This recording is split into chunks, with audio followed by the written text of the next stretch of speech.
හරි. දැන් මට ළමයි කියන්න බලන්න. ඉස්සෙල්ලාම සඳ මත පා තැබුවේ කවුද කියලා? සුපර්මෑන්. Batman teacher. බැට්මෑන් ශ්‍රාස් ගාලා කළු රෙද්දක් පුරවගෙන එක පාරටමනේ යන්නේ. එයාත් හන්දට ගියා.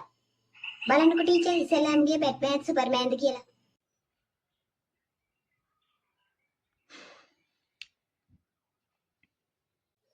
බැට්මෑන් කොහෙද අනේ? සුපර්මෑන් තමයි කලින්ම ගියේ. මං දැන් ටීවී එකේ 3-4 පාරම දැක්ක සුපර්මෑන් ඉස්සෙල්ලාම යනවා.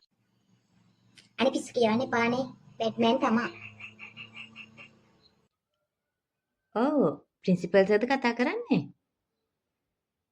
ඔව් සර් සර් කිව්වා නේද මේ අර පුස්තකාලේ පොත්පත් වල මේ මකුළු දැල් කඩලා සුද්ධ කරලා අර එතන මේ තියාගන්න කෙනෙක් හොයනවා කියලා.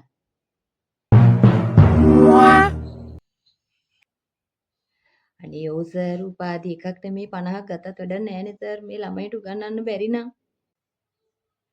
අනේ ඔව් සර් වැසිකිළියක් හොදන්න හරි කවන්නේ නෑ සර්. අනේ මාව මේකෙන් බේරලා දෙන්න සර්. දැන් ඉන්න ළමයින්ට උගන්වන්න බෑ සර්.